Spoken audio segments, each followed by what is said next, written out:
Hey guys, Casey Santana here with Chief Entertainment. We've got another episode for you guys to share. We have a guest with us today that's actually out of my hometown here in California. Well, actually, I'm a little bit southern from him, but we're still here from California. Thank you, Zahir. Is it Zahir? Zahur. Zahur, you got it Zahur. right. You got it Okay, right. perfect.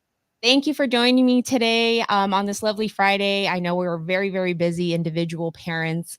We've got a lot of things on our plate, but so I always appreciate everybody taking the time to come on and share their story. You wear many different hats in the industry, and it caught my eye. I had the pleasure of meeting him at the Cannabis Chamber event.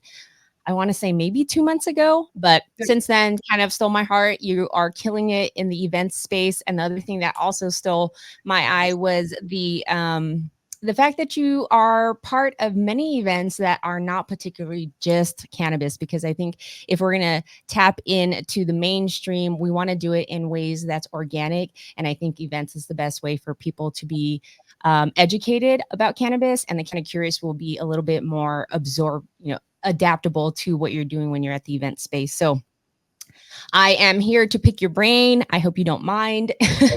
um, Let's first give a shout out to the chamber.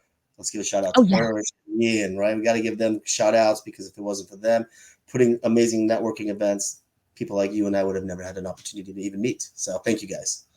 yes, absolutely. Well said. Hirsch and Ian, they have been doing such a great job about building that out. And I think the one we went to particularly had a little bit over 150 people and one spot from all over the place. And it's just nice to have, a moment to just chill, not be in such a heavy networking environment. Everybody's just kind of in their own. You get to smoke, you get to hang out, and being able to do that once a month or being able to look forward to something like that really helps the community grow. So are you out of that area particularly? So I we have a location in Venice, so that's why that's an easy location to go to and that event to turn up to once a month. We're more in northern, so not northern. I don't want to say northern. We're in Ventura County. Our Okay. locations are Ventura County and LA County. So we have two dispensaries in LA and we have two dispensaries in Port Hueneme and Ventura. So those are the four we have currently.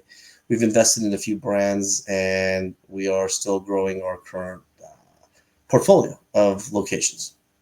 Wow, wow. Well, you're doing incredible because like I said, I'm seeing you everywhere. And we're going to dive into a little bit about who you are and what you've built. But I always start with asking people about their wellness, their lifestyle, and how cannabis is incorporated in that. I know for me, particularly as an entrepreneur, somebody that would aspire to be at the level where you're owning several different businesses and being part of organizations that give back, there has to be some sort of, I would say, you taking care of your mind, body, and spirit to give back at that level. So please Absolutely. tell me. It's really the support of the family, the support of the partners, the support of the friends. It's I'm going to quote Tom Brady on this one. You take the victories in a group. You take the pain and split the pain. When you split the pain, that means you have people around you that are willing to listen, absorb, empathize, and support you through the tough time to make sure that you don't fall on the ground. So all those things in place have been in place and lined up for me. I'm very blessed that way, where I had the opportunity to strike hard and continue to strike hard. I continue to have that support. And we were talking about being parents. I'm having my fourth kid, and I'm about to take on a new venture. And the first person, obviously, I called was my wife, and I said, I'm about to take on a new venture, and it means that I might be gone again. And she's like, really? Again? I'm like, yeah. And this time it might mean traveling a lot more and doing a lot more, where you're going to even see less of me than you do today. And we're adding another child into the mix. Is that something you are cool with? And she was 100%. She's like, is this what our goals are? Is it going to help us hit our end goals? Yes. Then go for it. Let's go ahead and make for it, go run for it, chase it, and build it, and do something for the family that you really want to do that will hit us to our end goal. So, really having the support of the family. If you could see that eye above you, that's my wife's eye. It was done by a custom artist. I always put that above me, so she's always keeping an eye on me. You know what I mean? And Yeah, I supporting love me. So it's kind of a joke, But the fun thing is, it's true. It's very good to have that support. I came from finance, and all my finance people are still my friends. They support me. Um, the nonprofit sector supports me a lot. The local community supports me. So they say it takes a village. Well, thank God I got a village. Yeah. Well, I mean, to that point, like I said, when I met you, your energy was pretty, you were glowing, you stand out, and you just have this genuine energy about you, and you can tell. And as we were talking prior to the recording, you mentioned family quite often, and that just explains kind of how you're able to be so well rounded, because at the end of the day, if you have a good heart, your intentions are good, I think you get good back, and it serves Well, its circle that way. So I love that. Couple things I caught from that was interesting is, one, I think you said you quoted Tom Brady. Did you catch the roast? no, I did. I did. I love that roast. Oh my God. You did great, right? I was like, wow, impressive. With the whole wife battering and everything else. He Yeah, took it well. it had a good crowd for sure. And they got him I good. was Um, I was shocked to see Dana White actually spit some lines up there, because it's out of his characters being so serious. Yeah. But yeah, he talks about never fucking doing that shit again. That it's like the hardest thing ever. And then the second thing to that was finance. I come from almost 20 years of corporate banking. What finance, or what was the background? I So 1996, started as a teller at Wells Fargo. Within 6 months, I became a banker. 6 months later, I became an assistant manager. 6 months later, I became a branch manager. 2 years into the business, I am the area manager for retail banking, and then I went into treasury management and corporate banking and commercial banking. So after 15 years of banking, I left as senior vice president of specialty deposits, treasury management, fiduciary, some Oh yeah, fancy. So right. yeah, basically 15 years in banking really taught me everything I need to know. Most of the 15 years were with Wells Fargo, 12 of them were with him. Um, you know, Wow. lot of great tools. Wow, that's all I got to say. What great tools to make you an entrepreneur. Uh, I wish this the funny thing is just 2 days ago, my old boss who's retired and lives in Mexico came in here, and only person he came to visit is me. And he tells me every time, he goes, you'd be so much richer if I didn't make you in debt. And he goes, I put you in debt so you keep making me money. And he still tells me that. Still, he goes, you retired. Thank you so much. But, but Yeah. can't blame the guy. Right. I bet you're having a lot more fun. You're living your life, probably a lot harder. Like you said, I think prior to the recording, a lot of sacrifices involved in being an entrepreneur and chasing the dream. It is. And make, if you have a family, that is always part of that dynamic, and that's an extra. It's different than somebody who's 27 or in their early 30s, no kids, trying to chase the dream, versus somebody Oh, in at our age. And I'm realizing that now, because I was late one to start kids, so mine are barely 3 and 5. And this is barely launching up, personal branding the past 5 years, and just trying to see what makes sense for me. But you'd I'll be make you feel better. Ready? Because so I'm going to make you feel better right now because this is what I do for a living. And surprisingly enough, I'm a consultant or the business advisor for a family office. And coincidentally, she is 26. And coincidentally, the family office it's obviously a family office, so they have wealth. So they could be retired, but they still want to do impact now. So it's who you are is who you are. And here's what I'll leave you with is Kentucky Fried Chicken didn't do it till he was 64 I years old. know. Yep. Yes, I So hear it all the go time. after your dream, girl. Go after your dream. I'm 49 and I'm having a baby. So go after your I dreams. Do love it. it. Yeah, no, I love Do it. it. I fill my brain with entrepreneurs that, constantly speak that is you just never will know until you fully try, and I'd be damn if I don't try. And I want to give that same example to my kids. And I also have a goal of breaking I come from a banker's family. If you come from finance, that was the best route to go. How dare you leave it? It's so comfortable there. You get Um, paid well. You got a yeah, retirement. Benefits, yep, the benefits, the benefits. absolutely.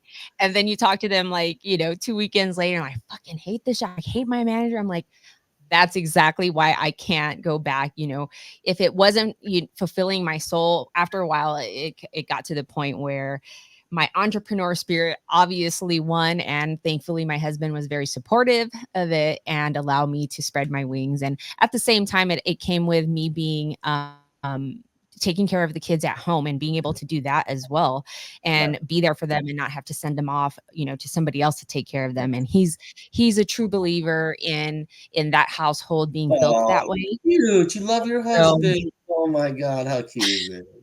must have. If I couldn't do any of this shit without him right now, he's actually taking care of them. So yeah, no, I think it's important that we have that if we have dreams to catch. So I appreciate you sharing that.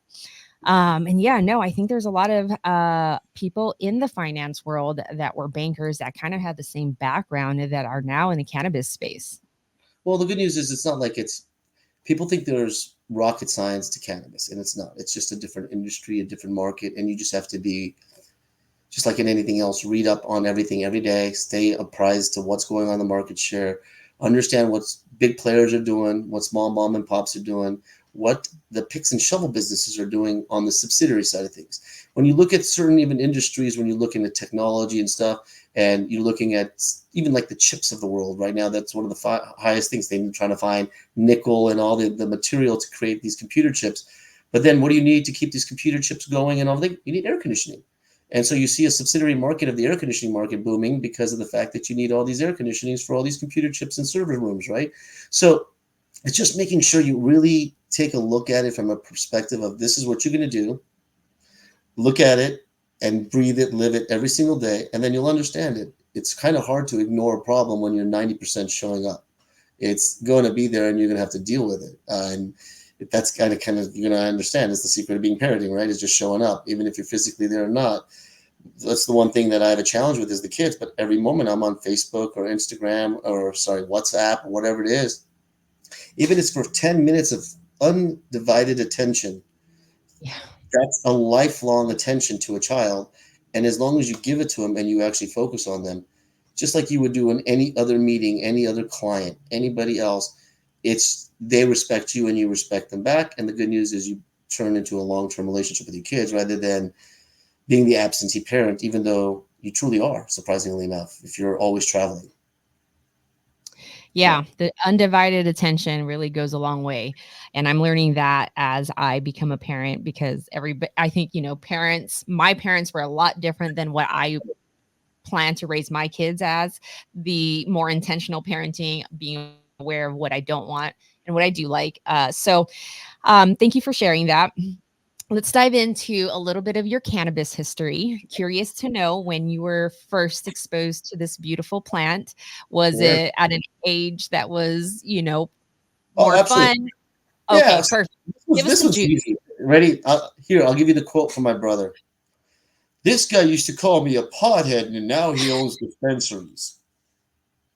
So that kind of gives you who I was in high school, Okay. and I was, my parents Indian background, so very conservative, studying. So everything was about school, and education. We're first generation, not even born here. We came here first, and so it was opportunity, right? So cannabis or any alcohol drug was a sin, and it was not accepted in the household. The first time I personally tried cannabis, 23 years old. I can tell you exactly the date, the time, the location. I was just became a branch manager and I got a vice president title. And they did not check you for cannabis. So Nope. I finally, in my mind, said I had a career and I was making a decent living. So I celebrated my event with my best friend and a few friends. And then when we got back to my buddy's apartment, I said, you know what? It's time. And he's like, time for what? I said, you guys keep talking about weed, all this stuff this entire time. Go ahead, give it to me. Get it from me. He made all these phone calls, and all of a sudden, one of our friends show up with a joint. I smoke a joint. Now, remember, I did say I was partying beforehand. And when you drink before you smoke for the first time, what happens, Casey? Oh yeah. It's a real party.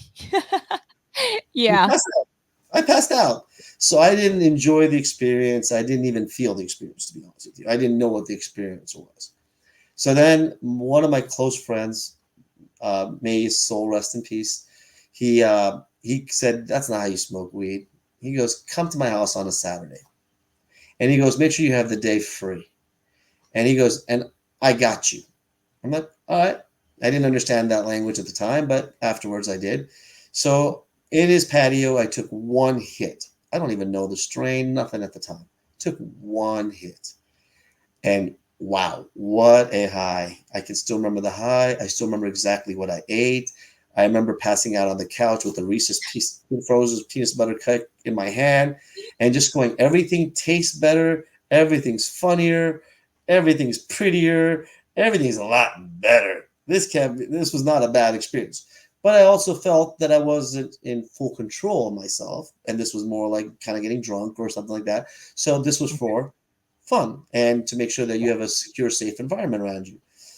Fast forward to today, I'm a daily user. I use it for relaxation, sleep, everything else. My life is really less stressful with cannabis. I don't know how you want to say it. People have exercise they do, other people do go to the bar for a drink. A lot of people do a lot of different things to let themselves relax. For me, it's truly become cannabis, and I don't feel stupid. I don't feel retarded. I don't act too stupid or retarded. I'm already stupid and retarded, so I can't.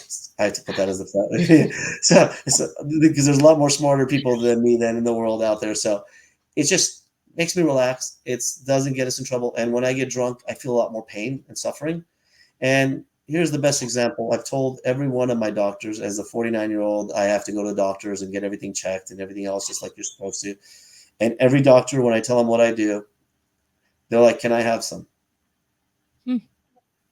My my cardiologist, heart specialist, tells me he doesn't see any problems with my heart or any problems, and I'm a daily smoker.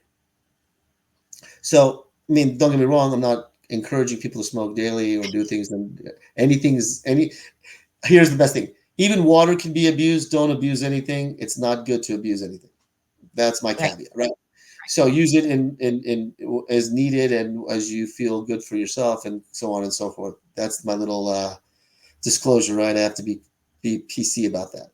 But for me, I just love utilizing it, and it's a great experience. Like, Yeah, shout out to iSpire. Love yeah, the electric dab ribs. Like I said, I feel we're not too far in age, but we're spoiled nowadays. Like, remember back in the days, if you needed the you had whole. to listen. I still don't know how to roll a joint, and thank God for pipes and people that roll joints when I was growing up, because otherwise I wouldn't have been smoking weed when I couldn't. Because I'd be like, "Where's the apple? Where's the Coke Yeah, can? Where's anything like that?" Now, even the dab. The first time I did a dab with the blowtorch, I was like, I know. I and know. now It made you feel a certain how do way. this? Look at Now, this. Now I push a button, it sets the what temp temperature. do you I'm like? What temp? this particular batter that I'm utilizing is from Galaxy. Shout out Okay. to my boy Mo. He Habibi hooked it up, and this one is because I didn't keep it in the refrigerator. I kept Yeah. it so it's a little lower temp, 375. Oh, nice. Nice. And I like that you pointed that out because different temps for different products definitely make a difference in the flavor. So smooth, Flavor right? and experience. To be honest with you, I did Oh, go yeah. through the whole experience of doing the hot dab, Mhm. the cold dab. But then when you're patient with yourself and you finally relax and realize that you just do the tab. So I call it my cognac and my cigar. Okay. So the dab is my cognac, that Right. flavor, the robustness, that little texture leaves in your mouth with the oiliness, if Yeah. you know what I'm getting at. And Yes. then I like to smoke my flower. I'm a bong guy or a pipe guy, but preferably at home a bong. And I will smoke a great indica on top of that, and I finish that with my flavor. So then that's the taste I really like. I'm an old school flower guy, and I'm an indica guy. So OG is the way that I like my taste to leave my mouth, and I'm happy then. That's so funny because I do the same thing and people kind of trip out because the flavor is obviously a lot more pungent and in the dab, so you get it more. But I don't know if because I'm such a flower person, I will always go right. The flower is what makes me feel like, okay, that's complete. That And puts see, the it's little funny. button on the top. 100%, 100%. It's like having a burger without fries. Come on. Yes, 100. Or Yeah, I sandwich love without that. chips. Or sandwich without chips. If you went to school and your mom gave you a sandwich, you didn't have a snack with it, a bag of chips or something, you got angry. Yeah, but the younger generation can go all day just dabbing. I can take maybe, I can go days without dabbing. I'm totally cool with that. Like I definitely Oh need yeah. to have my flower, Oh, especially for my workouts. And if I have, if I if I do get really faded on my dabs, I do notice that sometimes it gets me the heart, like the racy part of it. So I am still uh, playing with temperatures, so and I don't it's ever get just the that same. with a bowl. So you're gonna see, as you can see, I'm interrupting you as you talk as much as I do. So the good news is I love this. You have that same energy. So the good news is you should stick more to indicas. It's the sativa that gets your heart racing, and make Mm. sure you don't have specific. Look at a specific whatever you feel that heart racing. Look what you just smoked, and look at the terpenes that came along with it, and then don't smoke those. Yeah, no, I've observed that, because I got to experience all the terp and assessing through being a pre-roll judge. I got to learn all of that and realize the whole concept of indica sativa doesn't necessarily work for everybody. It's not the same. And so that was one thing I noticed is that I react to sativas a little bit different. And I just certain, even the way they're grown, certain things are different that make me feel racy. But I don't get racy with just with flour as much as I get with dabs, is what I'm saying. So obviously it's a higher Yeah. percentage. Yeah, it's Yeah. also the oil. Yeah, so you got it. Well, I'm like you that way, and I always tell people this way. Ready? I'm like I'm lactose intolerant. You may not be, and it's got the same exact ingredients, right? So our bodies do act differently. I mean, come on, we're even going into the world of science where AI is now taking your DNA to make sure they assess the right prescription and the drug for your body and your specific blood type, your genes, and everything else. Look, my buddy's Greek. He eats steak all day. His cholesterol is perfect. It's great. It's beautiful. And he has to stay away from carbs. The moment he eats carbs, it goes to crap.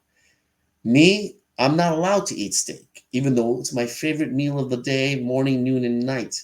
I get gout. I have high cholesterol. I get everything that's not supposed to happen because my body reacts completely different. My hereditary comes from Gotcha. India, which is mostly vegetables, vegetarians, and vegetable stuff. So if you look like Hirsch, that Mhm. kid's spotless, but he practices in the sense that, I mean, Yeah. he's when I say spotless, he's Jain, and he actually follows the Jain philosophy. So he eats very healthy, and Mhm. that healthiness keeps him healthy, and his body probably doesn't have all the problems mine does.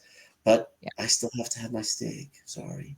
Yeah, no, I will preach all day on the red meat and be an advocate for red meat because it has a bad rap, and a lot of it comes with, more of the Western study. If you go somewhere else, they will tell you different. But, a lot of genetics play into it. I think now that I'm getting to 40, I'll be 40 next year. That is a word that's coming up in my appointments with my doctor, and I'm like, no, no, I eat healthy, I work my ass out. And he's like, but Oh, Filipino, both sides of my family have diabetes, but the cholesterol thing is a big problem for me right now. I feel like those markers are off for us. But yeah, I'm in the same boat of eating a lot of red meat, and my cholesterol right now is so high that my doctor's freaking out.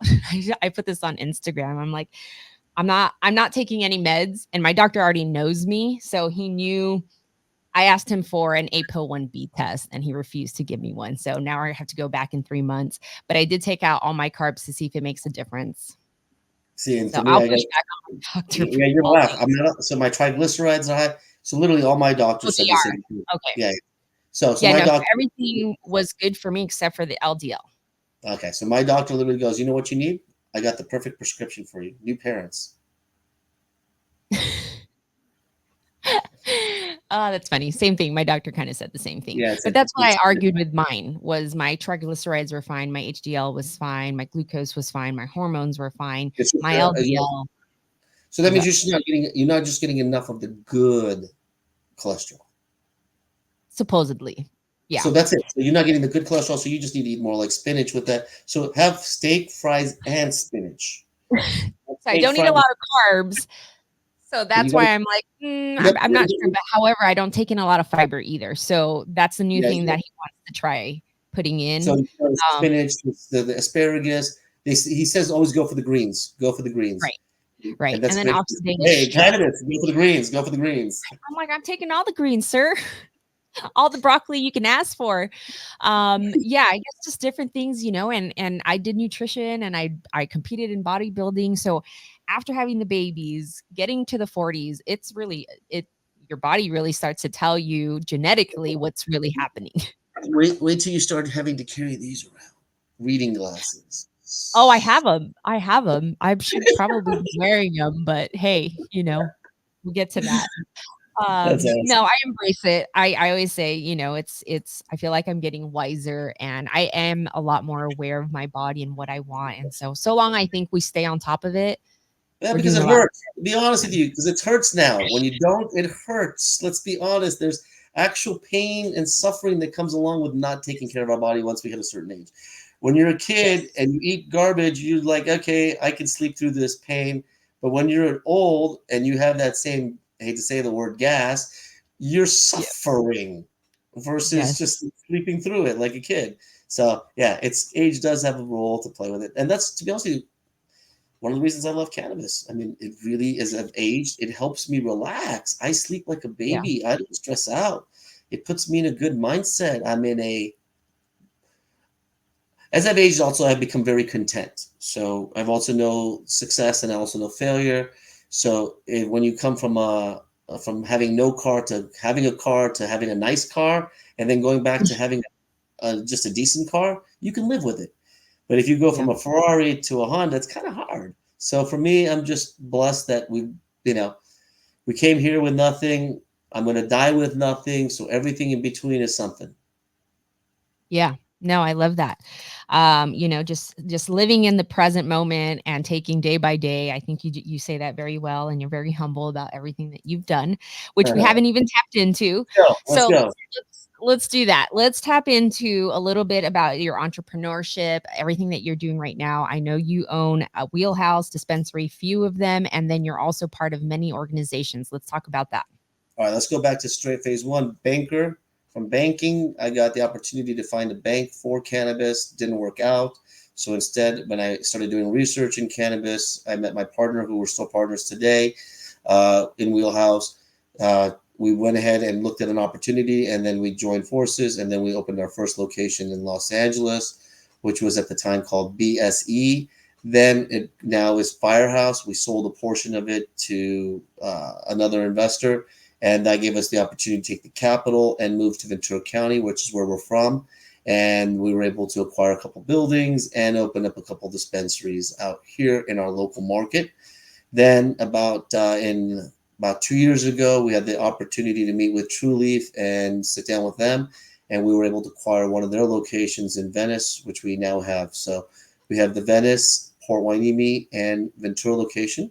We are also the first ones to have a lounge in Ventura County, and that is currently also open and utilized. It's a beautiful bar setting, and as Hirsh would tell you, it's one of the best location setups we've done in a while.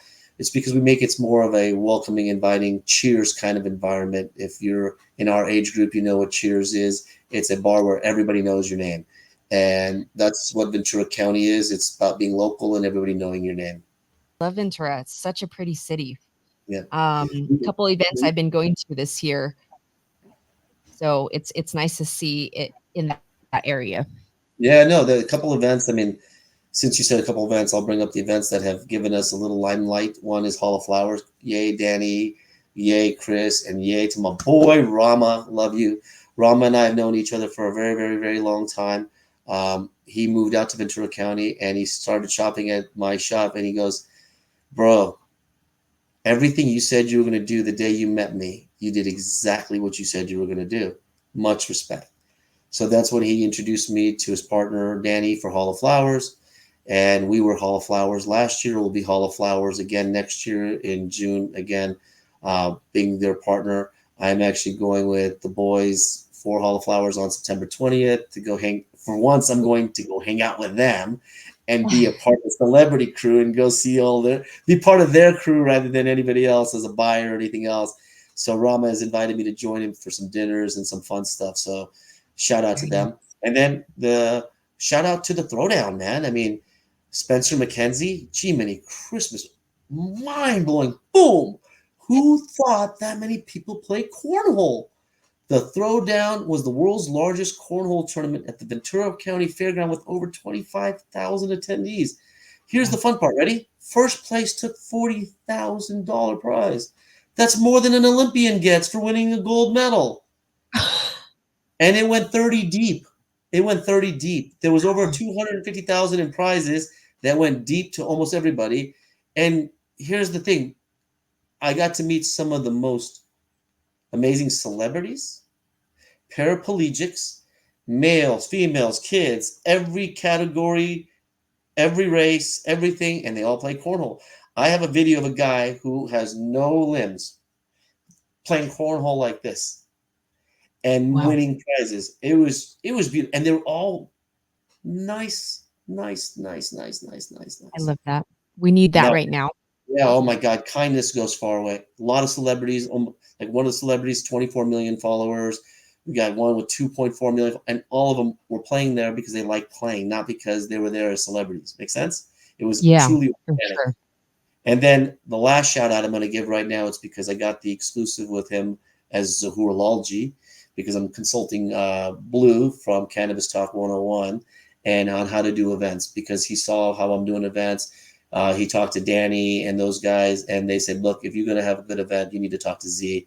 So I talked to him and made some events happen, and we're now going to be the dispensary of choice at all of their locations and all of their events going future. The one that's coming up is November 16th, Noise and Toys in Adelanto Stadium. This is for people that really love buying, truck racing, and truck driving and all that fun stuff. They're going to have all that fun, loud noise, but they're going to bring a concert to this event now, cannabis to the event. So cannabis is not the main portion of the event, even though there's cannabis talk. It's really noise and toys. And now this is becoming a normal sector. We're just part of the event, just like alcohol is part of the event, just like the food truck's part of the event, just like the hat company's part of it, Beanbag. We're just a normal company, a normal vendor trying to make a dollar. And the difference between my setup and everybody else's setup, I am not a discount customer. When you come to a fair, you pay $14 for the beer for that $2 Corona. Don't cry when I charge you more for that eighth, please. Don't cry when I charge you for that gram. Don't cry, because you're there for that type of event. It costs money to throw that event. It costs money to sponsor that event. It costs a lot more. Plus, we have exclusivity there, and you pay double the price for that damn burger. I mean, literally at the Throwdown, I bought a burger, fries, and a Coke. 23 bucks. $23.23 for a burger, fries, and a drink. Yeah, ouch. Yet you want me to give you free cannabis at these events. So what I would throw out to all your listeners and all the consumers out there, please, please, please, let's make this a business that's normal. Let's not run this down to the bottom price. The black market is already there. We know it's there. We know if you want cheap weed, you can get it there. Let's support true legal dispensaries, legal licenses to create a profitable system and a true economy. As you can see from Wheelhouse's giving back, I'm the president of Big Brothers and Big Sisters of Ventura County, started that as July, but I've been on the board for 5 years now, contributing. And even if you look at our history of giving back to our local community, we do this all the time. And if you can give to us and we can be a normal business, we can give back to our communities and continue to be profitable and earn a living. Again, we're not greedy. We're not trying to be greedy. If we wanted to be greedy, we should be a tech company, oil company, pharmaceutical companies, and we'll call about all the other companies that we know we can call out, right? Or we can even call out politics and all that, but we don't want to get into that conversation. But the reality is there's a lot of greed out there. Can we just please not do that to the local, honest business people in cannabis? Because everyone's chasing to the bottom, and it hurts everybody in the industry. That's why the black market exists, is because it's so unfair for us. It's such an unweighed balance with taxes and everything else. So please support us. Give us what we need. absorb the little bit of expense, especially when you're at events. I get it when it's your neighborhood dispensary and all that stuff. I get it. That's why we have the 30% off on the 1st and the 15th. If you want something cost effective, come to us on those dates. And that way you get the best bargain price. But it also makes it easier for me to go to a brand and saying, I'm seeing 1,000 customers rather than 100. Can you please help a brother out? Right. And then it's still a profitable situation for the brand, the customer, and the dispensary. But if we're 30% off all day, nobody's making money. We're all going out of business, and new brands are going to go out of business first. As you can see, a lot of brands have shut down, consolidated. If you look at the dispensary market, 50% of the dispensaries have shut down. I know we all hear about, oh, look at this dispensary open, this dispensary open, this dispensary open. Nobody's talking about how many dispensaries are being shut down, how many consolidations are taking place, and how many people are really going through a hard time after putting all their personal livelihood into this business, including the small mom and pops. I hate it for the small and mom and pops because it sucks. They put their entire life savings thinking they had a dream to come true. And all of a sudden, the city, the state, the taxes, the regulations, all of a sudden, I mean, on average, you're paying 25% in taxes on average. Yeah. That's the highest taxes you're getting paid in any industry. So Yeah. please support the cannabis industry the right way. Please vote and make sure you guys do anything you can to get 280 taken away. And please, please, please support your legal dispensaries. I know it's cheaper. I have a black market friend. He grows the best weed. I've been smoking before I owned a dispensary. It's cheaper than me, the owner of a dispensary. Cheaper than me buying my own products at cost price. It's cheaper to go to the black market. So I Yeah. get it. I get it. But yet, I won't spend money in the black market because I want to support my family, my friends, and the industry as a whole. Yeah. Yeah. Well, thank you for sharing all of that. I think there's a lot of there's a lot to unpack there, but Yeah. we'll just yeah, I mean, You you got me said on a my lot. passion. You got me on my passion. Sorry. No, that's the same way I am, and I can see you're totally passionate about it, and there's a message there to be heard. To that point, somebody that owns a couple dispensaries, there's a couple things to that because, as you know, there's a lot of things going on right now with getting safe cannabis and cannabis that doesn't have mold Yes. or cannabis that isn't tested correctly. So for me, though I come Really? from having trap life, still having my plug and still loving my plug. In the past 2 years, that's completely changed since I've been aware of the things that I could possibly be exposed to from whatever's out there. And for me, technically, I appreciate everything that you guys do to do all of that because I know to own a shop isn't easy. And then I also can feel the aches from the brand side because I'm sure you're aware of all the testing on the vapes, the testing, the mold found in certain things. Um, I, Getting I, into I that. invest. So very simple. Real life experience. I've invested in a brand that had a recall. Just that easy. Oh, So the brand, the good news is being part of investor in the brand, we actually had a conversation and we recalled it in advance rather than letting even one consumer or one dispensary sell it. We decided to eat the entire loss. Now, how did it happen? Ask the question. That's the real question. How did yeah. you let somebody screw with your product? It's straightforward. Where do you think it came from? The lab. The lab and the people that the manufacturers. So what ends up happening is you trust certain labs and you trust certain manufacturers. And if you look Right. at the recall that took place just recently and you reverse engineer it, you'll see it comes from one lab slash one or Mm, multiple, a few labs and a few manufacturers. So, but those right. same batches went to the same lab for 5 or 10 or 20 other brands, which are all in the same effective group. So Mhm. let's just play the game. In this case, there's 5 companies. All 5 of them were affected because the manufacturer sent the wrong flower and it wasn't tested correctly by the lab and it was missed. So the lab did what they needed to do, pass it in this scenario. So what do you think is going to happen with my brand? We're going to go after the lab. What do you think we're going to do? That's them not. We'd rather have ours fail before it goes to market. It's much Mhm. cheaper, Yeah, much absolutely. much cheaper than a recall. Oh, So yeah. that's where we're at. And as an owner, let's put it as an owner, I'm looking harder at who we buy from, which labs they come from now, putting another SOP involved. in Right. that statement. And then here's the icing on the cake. How about me as a consumer? I sell you, I'm smoking every day. And what did I just tell you? I'm buying all my products in my own shop. And if Yeah. my own products don't pass my own test, and you guys will all admit it, ready? Do you think I smoke my own brand? Because I believe in my brand, right? Or the brand I've invested in. So Right. don't if my brand got recalled, don't you think I have that same fear from my own consumption? So I treat myself as I would everybody else, and that's why we immediately recalled everything. Didn't let any store put it in the storefront. I think we got an 80% callback rate immediately, where we took back Mm. 80% of our product. The 20% that's outstanding is the people just haven't called us back to get it. They still haven't sold it because we actually have access to the metric.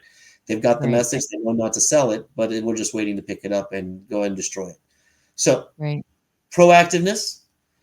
Bad things happen to businesses all day. Somebody comes into your business and runs through a car through your door and runs through your building. You have to build a new wall that day. You have to Yeah. be fluid. So when stuff like that happens, it's very scary as a brand investor, very scary as a dispensary owner because I'm selling a product, even though I'm as a middleman and we have product liability insurance and all the insurance is to protect you. But at the end of the day, I'm a consumer, and whether you're protected or not, I don't want to get hurt, Yeah. right? Yep. So I'm a consumer and I don't want to be hurt. So it is scary. I am now taking a further step where I talk to all the owners. When we started BSE, this is exactly when markets changed, and they had went from non-testing to testing. And when we opened up BSE, I literally was the first campaign guy that said, "Every owner, please come and do a video with me to tell my consumers why they should buy your product, and why you, as your Right. owner, would consume your own product and eat what you would feed somebody else." Right. So if you're going to Mhm. poison somebody, you're going to poison yourself too. Right. So that's the philosophy I believe in. So I'm going back to all the owners and telling them, hey, dude, you got a recall. Talk to me about your rest of your product inventory. Talk to me about the rest. How are we changing your product line? Who are you using now? How are we fixing this problem? Because if you can't, I can't carry you on my shelf. Yeah. Because I can't. So it's just having a tough conversation with your partners and being honest. They all know it. It's been called out. There's no hiding it. It's Yeah. the cat's out of the bag, and it's been tested, and just own up to it and control it. Yeah. Yeah, it's interesting to get different perspective from you being a store owner, but also, kind of hearing both ends as far as the brand, because you're an investor in a brand. So you're seeing all ends to where, sometimes it becomes a pointing the finger game. I've heard a lot of people say, well, it's because, labs are able to make their own markers and they're not being looked. And that to me, I just feel really bad for or a brand being that they would spend money to make sure that they get that product over to the lab, and they're paying for this for the lab to do their due diligence to make sure they're in compliance as to what they're testing. Now you got to go back. It's enough that you guys have to deal with so much over regulation. It's just, hopefully it's not causing division within the community so much as far as brands. Well, Like you said, it's the good news is if there's one bad apple, you can throw the apple away, right? If it's a bunch of bad apples, then you got to figure out what's going on and start regulating. The good news right. is every person that again, I won't mention names today because it's going to come out anyways. But you'll see all the names and all those brands being actually interviewed by the Times Magazine. And there's a huge article coming out about it because each one was called, and it is going to be not a small, this is not a small informational piece. This is more about exactly the same fear you and I have as consumers, and the same fear have as a dispensary owner is making sure my products that I'm selling are products I can sell. Yeah. Nobody wants to buy a lemon vehicle, right? So we're on the same page. No, not at all. Yeah, no, I'm moderating a panel in the next 2 weeks, in regards to this, and so I'm curious to know when that will come out because maybe we should wait for that. I can Um, send me a text after this, and I'll let you know, and I'll even send you the person and the partner in the brand, and if they want to talk about it more, you may have another person to talk to. Awesome. Yeah, it's out in the Coachella Valley area. They're tapping into that just to see, where we could be better of a community as a whole and make sure that we're all crossing our I's and T's. But it's interesting to get everybody's perspective on that.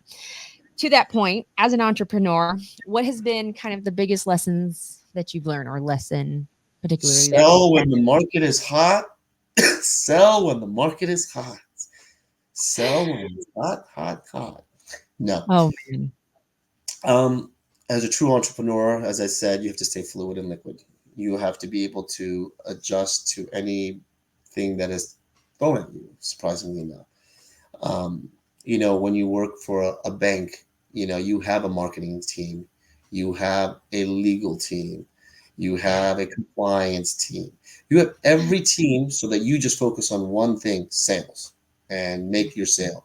Whether you're an investment banker, whether you're a retail banker, whether you're a teller, they make sure you have blinders on and you do your one solo job at the best of its ability and you run as fast as you can in that ability. The difference is you as an entrepreneur are wearing all hats and must communicate your thoughts, your process, your expectations to all the different departments and control them and make sure you don't pay them too much and make sure they pay you. You know what I mean? It's not unlimited resources. Yeah. So sell when the market's hot. You control your resources, so make sure you control them correctly. And third, retail business is retail. It is, from my banking experience as a teller all the way to senior vice president, financing a lot of retail customers. There's only two things in retail: turn inventory and margins. So help me turn my inventory and give me good margins, and I'll be successful. That's it. It's it. Just chase profitability and nothing else. That's why, the rant about, please let us be profitable. Don't make us race to the bottom. Every time a new shop opens, they do 50% off their entire store. They're losing money. I know you're happy buying, but they're losing money. There's no way, even if they own everything, they own all verticals, it is almost impossible to make money at 50% off. Then why don't we just set the standard at that price rather than doing discount, right? When you go to the grocery store and you buy a Corona, you don't walk across the street to a restaurant and open up the bottle of beer there. You buy the beer there for $4 rather than $2. Then when you go to the fancy restaurant, that same Corona that you could get as a six-pack for $4.99, you're paying $12 for that beer. Same Corona. He's pouring it out Mhm. of the same bottle in the back for you. So all the differences. Then you go to Ruth Chris or Mastro's and you ask for the beer. You pay $16 for that beer. And you don't cry about it there. Why? Because you accept the fact that it's fancy, they're paying more rent, they're providing you excellent customer service, you got valet in the front, you understand you're not paying just for that beer, you're paying for everything that comes along with that experience. Mhm. Treat us the same way. When I have my lounge, don't try to buy weed in my dispensary and walk in there with it. I have my own menu there. Buy from the Yeah. menu or become a member.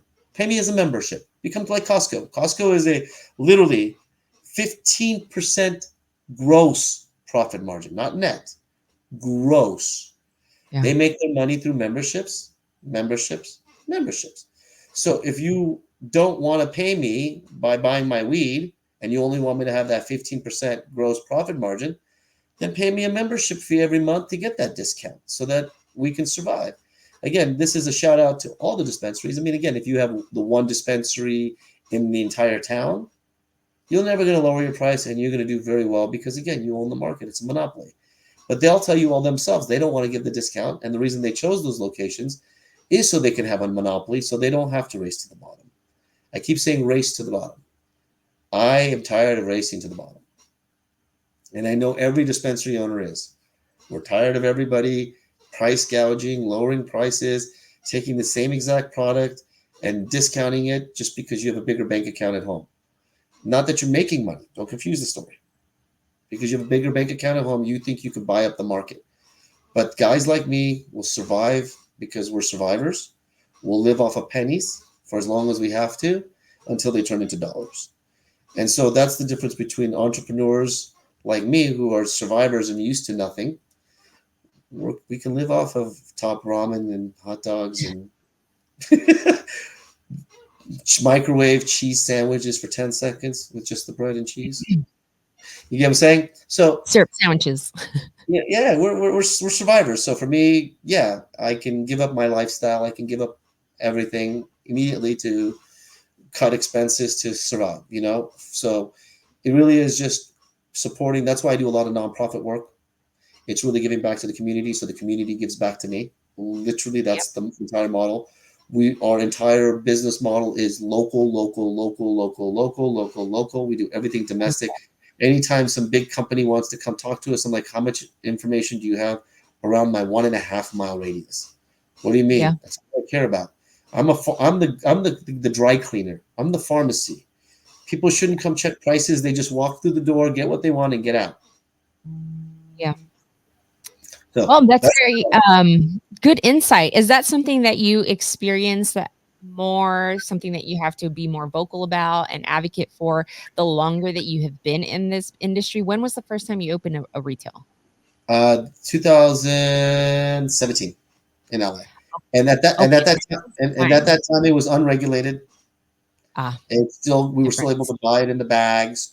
That's Yeah. when there wasn't as many dispensaries. There was no saturation. There was no regulations. The taxes weren't there, and yeah, those were home run days. Those were monopoly days. Okay, when we went into regulation, that was fine. Even 2022 was fine. 2023, when they added the excise tax of 15%, they killed us. They killed us. They really just took it to the next level. Almost But 10 again, years. yeah. But again, I've never been the cheapest in my market, nor will I ever be the. What is like a top shelf eighth go for? So let's call it the CBX. I sell for 68 before taxes. Before Okay, taxes. that's not bad. No, I've seen them but go yeah, for more, yeah, but not bad. yeah. And CBX has Well, fire. yeah, that's what it's smoking the Supreme Cream right now for them, and Okay. I'm smoking the Supreme Cream from Cannabiotics, and I'm smoking the Connected Permanent Marker right now. Oh, permanent marker. Fire. So if I love you're like that shit. me, you seem a lot like me, where when I smoke a good flower, I don't need to dab. I Yeah, don't need same. to dab. I Right. take one, and I'm literally telling you, as a daily smoker, if I find a good flower that really has a good connection with me, and I Yes. take one hit, I'm in la la land. I'm comfortable. I don't need to smoke Like 4 anymore. hours for 4, 6 hours. Yes, Are you smoking out of a bowl or are you rolling? Well, you said you don't roll up, so pipe. no, I do a bong. I'm a bong Oh, guy. me too. Okay, perfect. Yeah, So less thinking. yeah, I'm in the house. I'm a bong guy. When I say in the house, it's in the garage, and I do it outside and all that fun stuff. And have created a special room for me and the smokers. Man cave? You have a man cave? The garage is my yeah, I guess so. Yeah, Kind I of. guess you could tell me. My office is technically my man cave. This is my home office, but Okay. I have an office Yeah. that I turned into a man cave. It's got a poker table, it's got a pool table, Nice. darts, couches, and stuff like that. So it's really for the brands, to be honest with you. So they can come into the Okay. office, show me their products, and we can actually call them out on their shit if it's no good. I love that. Yeah. Yeah, that's amazing. So that's what that was for. But yeah, downstairs, it's I have a lot of friends. I have my trainer that comes and works out with me. I go to his house. We both consume.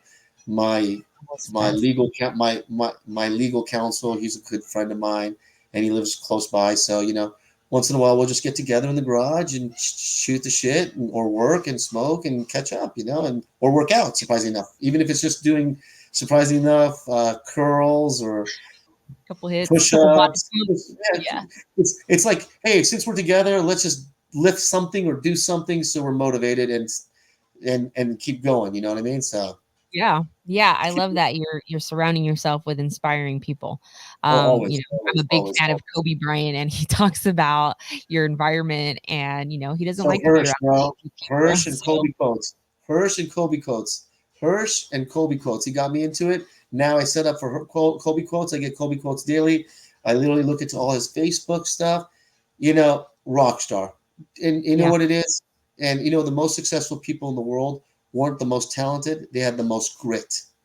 Yep. And with that factor alone, listening to his grit, his discipline, and his beliefs, holy shit.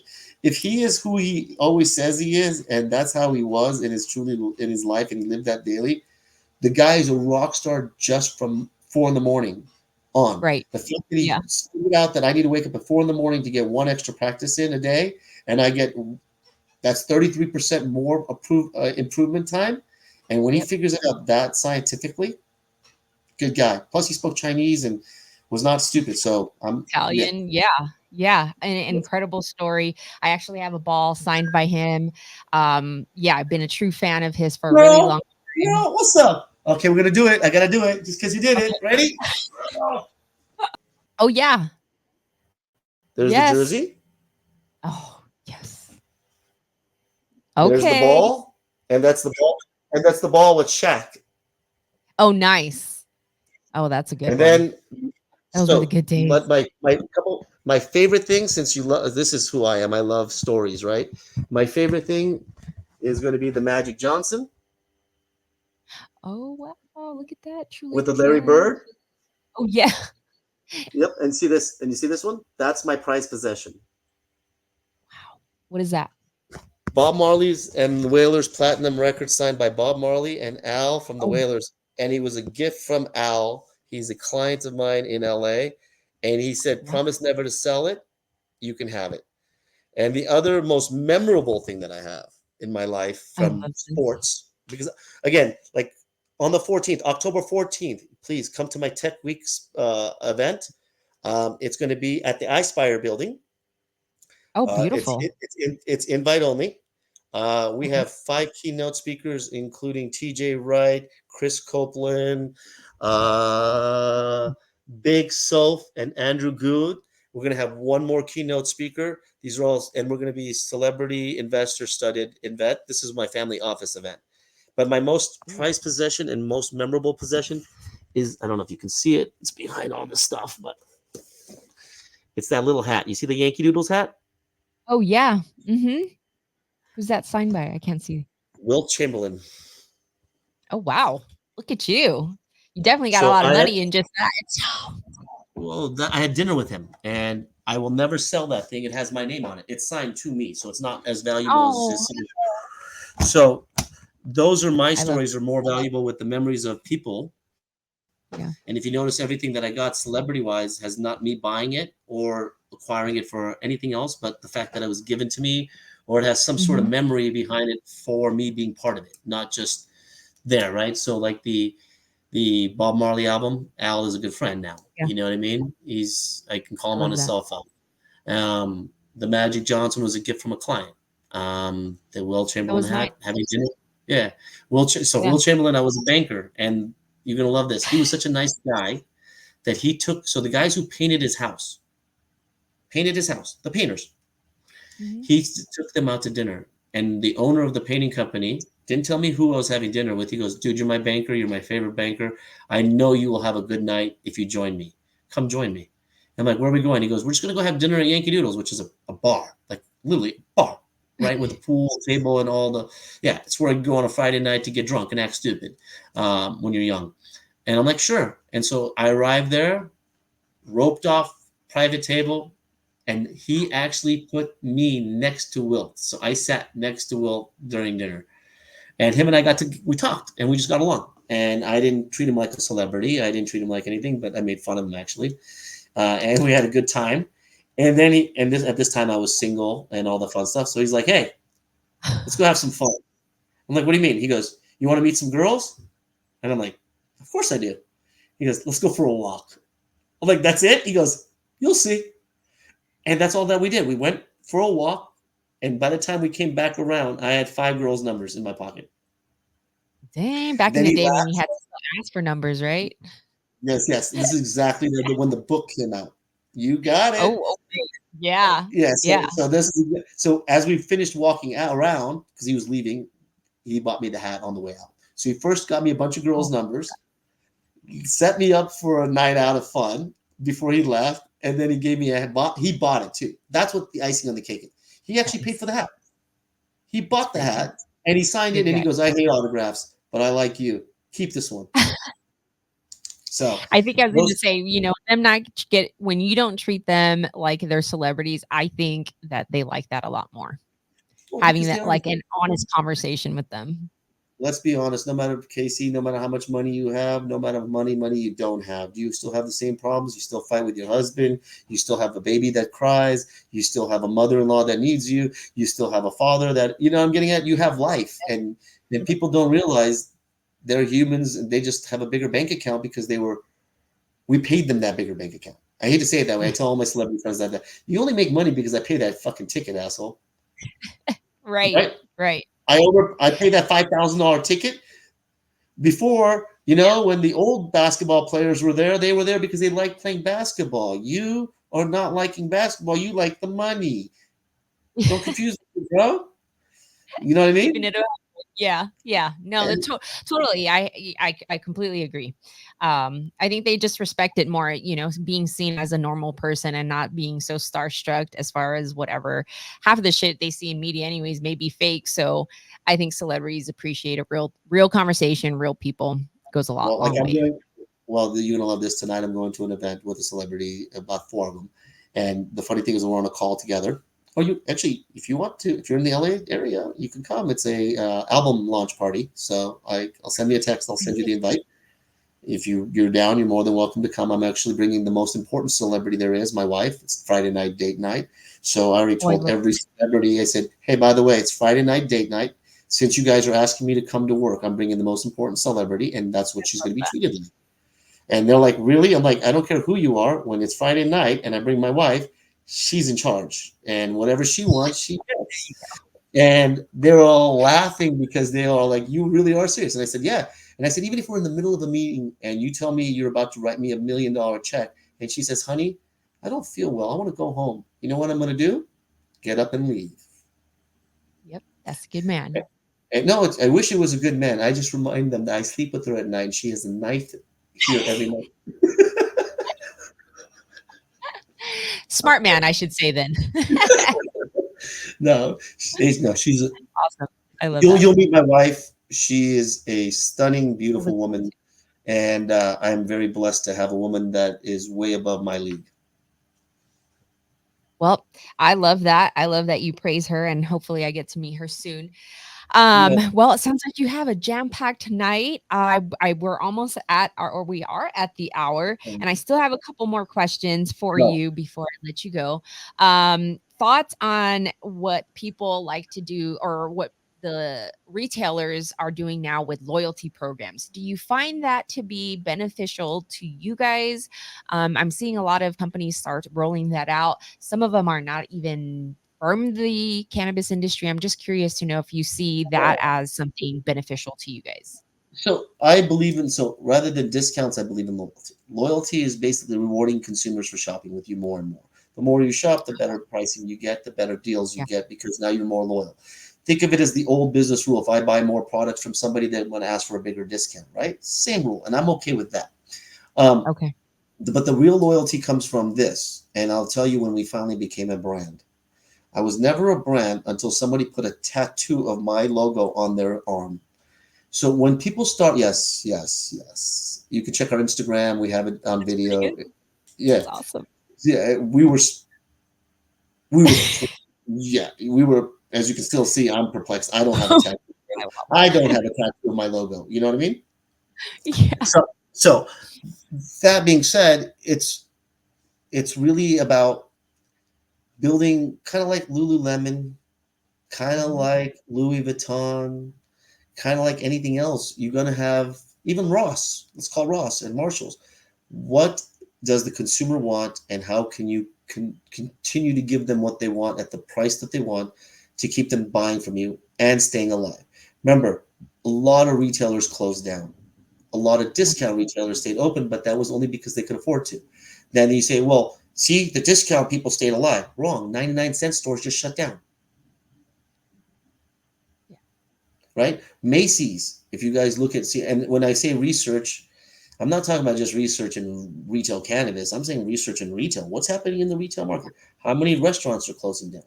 How many Are we talking retail, about just California or across the period? board? Both. I Depends think where you're at. California's taken a pretty rough hit in the And past it's year, I would taking, say, with a lot of so businesses leaving. that means you're part of that rougher hit if you're in California. And so Yeah. if you're in New York and in Florida, then you look at those states too and what's going on in the economy there, and then you determine how you're going to play the game, right? If I could have one dispensary in every city and I'm the only dispensary, trust me, I'm a monopoly, right? Then I'm the richest guy in the room. I don't ever lower my price. You buy it or you take it or leave it kind of thing, right? So for me, loyalty is where you really drive behavior. And if they really love your brand, the loyalty should be more rewards towards non-cannabis products. Mm. So, for example, when I go to the movie tickets and I go to the movies, and I do that every so often with the missus, right? I never get you have to earn so many points to get a free movie ticket, but you get so little to get a free drink and free popcorn. True. Yeah. Because let's be honest, popcorn is 10 cents for that whole damn bag. Yeah. That Coke is 10 cents for that whole damn Coke. Even the IC is only 15 cents for the whole thing on an extra large. So when you give away 15 cents, makes no big deal. But when you give away a seat of $12.95 or $15.95, that's 1,000% more you're giving away in numbers Yeah. wise from a financial, right? But if the seat's empty, then it's indifferent. But if the seat's full, then you're losing money. Make sense? So Yeah. those are the things that we look at for the loyalty. So I believe in loyalty. I believe in going forward with loyalty. It's just making sure that you incentivize the right program for your customers to make them loyal to your brand and you versus just discounts. Because the moment somebody lowers their price elsewhere, you're going to lose that customer. Very interesting. Yeah, I've been hearing a lot about these loyalty companies going out to retailers in the space to find out ways to partner up. And I was just curious to know from a retailer side if that was something that you guys do find, 100%. beneficial to your thing. And then who would make the parameters as far as the actual incentive? Is that you guys, or would that be Yeah, them? the owners, and we look at industry averages, and we look at like even when we give you that example of the movie theater, it usually turns out to be 5%. No more, nobody's really giving you more than 10% in any kind of loyalty program, unless it's apparel or stuff where Yeah. it's very low discount items where the margins are huge, so they can give it away. Other than Mhm. that, yeah, it's literally that 5 to 10%. We now are trying to do things that are different. I can't say it yet, but for example, I can't put the names to the event, but for example, we're going to be carrying a brand very soon where we're not going to give a discount, but we're going to go ahead and give you tickets to the concert if you buy their product. I love that. I was going to say, the time where NFT was hot, if they Yep. could think of it that way for the loyalty program for cannabis, I think it can definitely work. Yeah. So I And, love that idea. yeah. So you give that other you so that's like you said, the event. So like what we did in the last giveaway is we gave away throwdown tickets, right? I gave Yep. each store 50 tickets that we were given and that we auctioned them off. We literally put a cornhole in each one of our lobbies, and they got to practice as many times as they want, but it was only one throw, one hole in one, and they got a free ticket That's awesome. And because you got it. it's learning experience, to me, that's a whole experience. Even to Folks, opening an envelope, saying you won something, all of that is an look, experience. So I went to a restaurant the other day. I go to the same restaurant, local Camarillo. That's where I live. I'm very local at all the restaurants. And so one of the waitresses and I are really good friends. So I said to her, I said, here's 20 bucks for the pool. You pick the spot. And if we win, you get the 20 bucks. I keep the rest of the profits, right? It's basically 20% of the winnings. yeah. And she goes, we're not going to win. I said, you start with that attitude. You got zero now. You don't even get to pick. She goes, I'm sorry. I'm sorry. I said, pick it with a positive attitude. So she picked it. Ready? I got a text that says I won 100 bucks. Woo. There you So go. you see, so the 20 turned into 100. She gets to keep the 20 because she picked the spot, and everybody wins. Yeah. So it's No, just I think it's fun. so yeah, it's just making sure you have fun out there and be good out there, and yeah. Yeah, no, I think it drives a lot of experience, and engagement is big right now. It's the same thing that's driving social media marketing is, they don't really care so much about the number of followers. It's your engagement. Yep. And you being so well-rounded, it sounds like in your own community, you're doing the same with your stores. And it sounds like you're also giving back by supporting other business owners in the area. And I love hearing that because I think that really makes a big difference as a business owner. Well, then you'll give me a big hug and a kiss. Ready? I have 8 cannabis companies that I support. They are my Oh, They are my tenants in my own building that I compete with. Wow, that's So great. That's what I'm talking about. I mean, if you have the right intentions behind everything and you are an asset to the community, I think it goes a long way. Well, I appreciate you everything that you've shared with us from the background that you have in cannabis, entrepreneur, your family life. It's been such a pleasure. yes. I don't know if you saw this whole motion thing that I did. My daughter just walked in. I'm like, hold on. If you, Oh, I don't know if she could come say more hi on than this. I don't know if she can say hi or it's not, up but if to she you. can't, It's wants to say completely up hi. to you. We're going to be Yes. on YouTube. Okay. She wants to do her homework, and her desk is behind my desk. Fair enough. Oh, we're almost done. Perfect. I have a quick rapid fire if you don't mind, and Go. and then I'll let you go for the rest of the night. Okay, cool. So 7 grams. What's your favorite way to consume herb? Oh, bowl. I mean, bong. Easy. Perfect. Have you ever grown your own herb? No. Have you ever gotten in trouble for smoking herb? Yes. When? Disneyland. What happened? Oh, I got kicked. oh I was, no. oh my God, it was so horrible. I literally got it was in the parking lot by myself, family gone for a long time. I went back to the car to do it so I could go back in. And yeah, I was evicted nicely. Oh no. Oh my gosh, that's some shit that I would do. Really? Man, Yeah, even though you were in your own car. wow. No, not on any of their Rude, premises. rude. Never, not on any of their premises. And I they've hope got you don't go cameras. to Disneyland anymore. I do. Oh no, no. We went to they literally said you have two choices. We'll reimburse you for the tickets for tomorrow, and you can bring your whole family back, including you. But we have to kick you out for at least 24 hours. So So we get the whole family out, and we'll reimburse you all tickets. So you guys come back tomorrow, or you can leave your family in there, and they can enjoy the day without you. So obviously, the family came back out, and we went the next day. oh, wow, I was gonna ask. Okay, so did you just bounce and say, "I'll meet you up," or okay, did you get in trouble by wifey for that? Like, I'm a "Damn it, why consumer. did you" Yep. I'm a but you got consumer. caught. The I'm just first kidding. date I ever went out with my wife, I said, "Do you smoke weed?" She said, "Yes." I said, Yes, winner. I'm just kidding. so Can't wait that's to yeah, meet so right, but that was it. Well, because I knew I smoked it, and if you don't and you hate it, you're never gonna like me anyways, because I'm gonna always smell like weed, and it's gonna turn into an issue, even if you don't want to say it's gonna be an issue. you. Yep, I was upfront with mine as well. Yeah, Not you that you wouldn't smell it the first moment you walked in, but yeah. okay, perfect. Thank you for sharing that. This one I don't want to ask you only because you own one, but The dispensary plug. dispensary plug. Who would I give a shout out to? No, Artist. those were Okay. my only questions. Dispensary or plug for my people. And you'd be surprised. A lot of people say dispensary. So we're evolving as a community, Yeah, no, but I would there's say still some dispensary. people Okay. out there. I didn't know what you meant by the other term, but yeah, dispensary for sure. I thought you wanted me to give a shout out to dispensaries. I'm like, I got 10 of them that I give shout outs to because I love the owners. I love who they are. I love their morals. I love Actually, what yeah, they do. let's hear that. I would love to hear that. I hate doing this, but motherfuckers, I love you. So you owe me one. So Mitch from the artistry with his entire family and his team. What a brilliant group of individuals, consistent, kind, just good people. Embark. Damn it, I hate you, Lauren, for being as good as you are. God damn you and your Rusman, husband. Lauren. Yep. Wow. All I gotta say is Wow. wow. Nug, those guys from the Nug team, amazing group of individuals that work really hard to do what they do. Let's give a shout out to. I hate doing this again because I don't like company. Like, no, this one I'm gonna leave. No, I got it. You could do it. No. You I'm could gonna give do a it. shout out to Safeport, also locally against me. They're the only ones that consider real competition in Ventura County, except for Embark. Obviously, they're not in the same competition as locality. They're Okay. much bigger than we are. So when I say local, I mean mom and pop. Give a shout Yeah. out to the Safeport crew. Um, yeah, the brands I already gave a couple shout outs to. So yeah, that's it. So I don't have a problem saying good things about other people. No, no, I love that. Oh, Cody's don't always forget welcoming.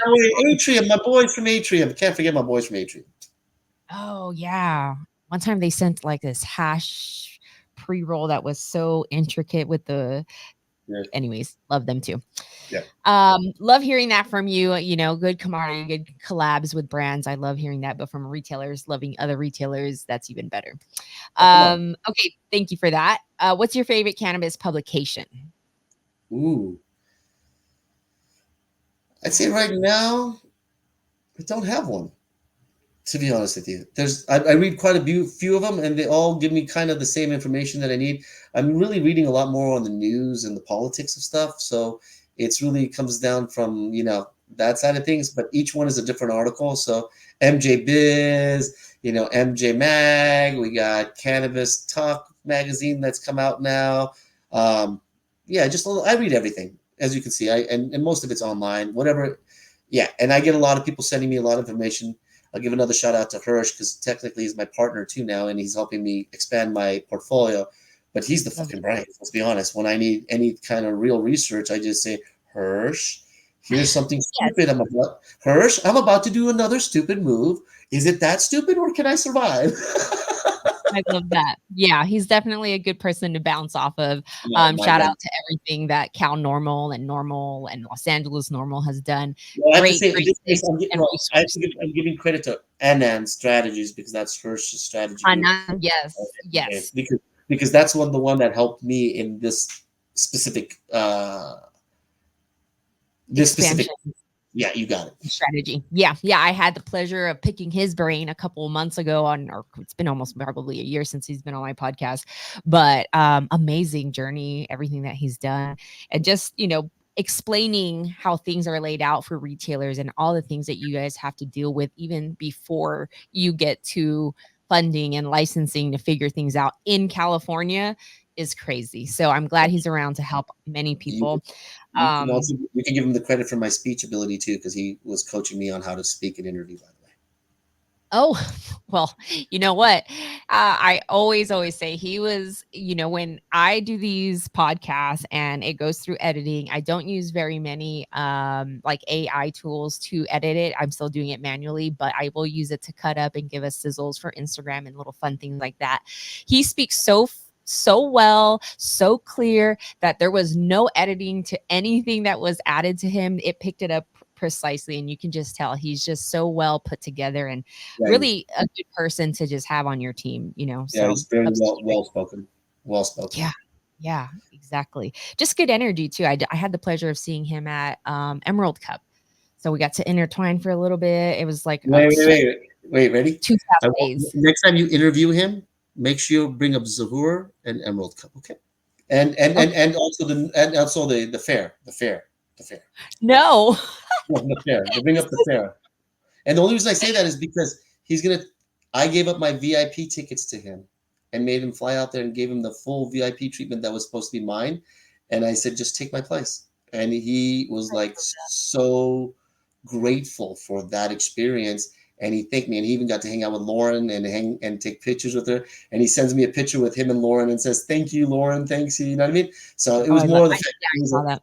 yeah, it was more the fact that when you're given a ticket and somebody else can use it and you can't, why not, right? And he was Yeah. so appreciative of it, and that's the thing. I mean, he's in the industry. I'm sure he could have gotten it himself if he would have just asked. But the fact that he was given it to him, he was still very respectful and appreciative of it. And those are the kind of people that I like. Kind of like you said, the fact that I chased you when we didn't finish our conversation and said, "Sorry, I didn't get to finish our conversation. Next time, let's communicate." Yes. Those little things Yes. mean a lot to both of us, and same with me. So that's why I Yeah. give him the shout out. Yeah, I love it. Shout out Hirsch. Okay, last one. Or no, two more. What's one cannabis annual event that you look forward to every year and why? Oh, that's a tough one. My own nonprofit event every year that I do with cannabis in my own parking lot, where we basically get all the brands to give us everything for a penny, and I sell everything at 50% off, and we give all proceeds to charity. And we normally have anywhere from 50 to $150,000 we've given away at any one time. And we give it away to anywhere from 1 to 10 nonprofits that show up, support us, and are engaged with us. And it really gives back to the community in a big check so they can really do something and make a difference. And we have given away more than $250,000 in our lifetimes through all these nonprofits. And not only do we write a check, we show up. As I said, I'm the president of Big Brothers and Big Sisters. I've been on the board for 5 years. Diversity Collective, I show up. Even in the nonprofit sector, all these different events and charity events we did, like the Throwdown, I was there every day supporting that nonprofit who was our co-sponsor. And so it's really just giving back and showing up, and more importantly, knowing where your money's going. Because the last thing you want to do is give it to a charity and it going somewhere where it doesn't belong either, right? So it really Yes. is where our heart belongs. Yeah, no, I love that. Thank you for sharing. I think that's a great answer. And I too am big about giving back in any way I can. I always say time is money. I used to be really big about going out to volunteer when I didn't have the kids, volunteering at the different like food shelters, food banks. I used to actually set up a tent on Skid Row and give them coffee and donuts on Christmas Day. Well, let me know. Um, Let me know anytime you want to do it again. We work with Food Share of Ventura County very deeply. We oh, don't awesome. work with Food Share of Los Angeles because they don't take cannabis money. And that's because their Interesting. donors are much larger donors. They talk to us. Don't get me wrong. They'll let us work, volunteer, do all this stuff. They won't take our cannabis money. And this is another issue right in the world we live in, is because there's larger contributors. The guy who writes $1 million check basically said, if you take cannabis money, I won't write you $1 million check. That's it. So we can't give them a check or do anything, but we can show up. And so if you want to volunteer or set up that thing, Food Share and I will set it up with you. Okay, awesome. I love that. Yeah, it's been a while. It's hard to do it on your own, but when we have a good amount of people to come support, that definitely works. Yeah, so I'll definitely keep that in my back pocket. Let's do that in Um, Venice. oh yeah, that would be a great area too. There's so many different places right now that can use that help. 100%. Um, okay, cool. So last one but not least, what's your favorite stoner or mobster movie? Oh, I'm going to say, okay, so wow, there's too many. Wow, wow, wow. Okay, Too I'm going to many go. stoner movies or too many mobster movies? Oh, to be honest with you, I but know. I so know. so Those are my two favorite kinds. how high with Old Dirty Bastard? Okay, so that Okay. would be my stoner movie, and my gangster movie. I would, that's tough. I'm gonna say Casino right now, and that's just Okay. because, and the reason why is because there's been a few analogies of that with me and a few friends lately. So I think that's just the reoccurring theme right now. So I guess Casino would be it. Okay. Okay. I love that. Robert De Niro. Yeah, I hope to end up like Robert De Niro. People think I'm dead. I just disappeared. He's still out there He's doing still all out types there. of things. We know Yeah. what happened to Joe Pesci though. He was buried in a very shallow grave. Yes. Yes. I love all those movies. But yeah, I think I always like to ask our industry people this fun stuff to get, No, actually, I'm gonna take advice it on it. back. Oh my God, you're gonna make me take it back. Oh my God, there's oh my so many of them. There's so many. I mean, Pulp Fiction. Come on. Oh yeah. Oh yeah. Yeah, there is so many of them. And that Oh my God. when the wheels start turning, then Yeah, your yeah. mind's like, oh shit, I'm that's a going good to, one. yeah, and then like yeah, I'm just thinking of all the different gangster movies that I love, love, love. You know Yeah. what's a good one and super old that I fell in love with as a young girl was The Professional. Have you ever Oh seen yes, that? amazing, It's not so amazing. much a mobster, kind of, but not so much. And Hitman. Bronx Tale. Yep, Bronx Hitman. Tale. Bronx Tale was a great one. Another Oh one. my gosh. Yes, Right? that's my So, like if you, but you like the guy who's the sharpshooter and just from far away, just the professional. The Professional. Yeah, that's a badass. But the girl was a badass. Dude, She, yes, she she was took a young care of, girl. That's yeah. so. There's the association. And she was taking You, care of you her plant. so you were the young, you associated because you were young. You were like, I could be her and I could protect too. Oh, 100%. Yeah. Anything that was like that, I was all about it as a young woman, I should say. That makes it so funny. That's a great affiliation. That's cool. Yeah, yeah. All right. Well, I really appreciate all the time you've given us today, the backstory, the insight as an entrepreneur and a retail owner in the cannabis space. Yes. Any last words and maybe where we can find you before we hop off? Sure. WheelhousePH.com is the Wheelhouse logo. If you need any consulting or anything else of that sort, it's Zahur Lalji Consultancy. And if you're ever in Santa Monica area, which I know I didn't tell you this, but I'm going to do it at the end. If you're ever in the Santa Monica area between 25th and Wilshire, we have a restaurant called Chelsea, which has beautiful fine dining. And we also have a location in Sherman Oaks called Wood and Water, which is also very fine dining. Really, really eclectic, good food. I am an investor because the food is really good. That's truly it. I love eating there myself. My wife and date nights chooses to go there because the food is good. It's not cheap. But that doesn't matter. Oh You yes, get it it. does. It's not cheap. I'm just letting everybody know in advance so they don't get sticker shock because when you spend a Oh, hundred true. bucks, Yeah, because like I took so the other day I was last little thing I wasn't hungry. My wife was starving. We just picked her up from the airport. She's like, I'm craving that special dish at the restaurant. So we went to Wood and Water. She had the filet with the soba noodles with the sriracha and all that, and she had bread, and I had one drink. The bill was over $100, and I'm like, one drink, one appetizer, a But she's bread. happy. Oh, she was no. The food was phenomenal. The Oh belly, yeah. the belly was happy, but the guy that likes top ramen was going, "Oh my god, how many top ramens could I buy?" Right? Yeah, the back of your head. But hey, it'll Happy come wife, back at you, you know. happy Yeah, wife, happy happy wife, life. happy exactly, happy wife, happy life. Exactly.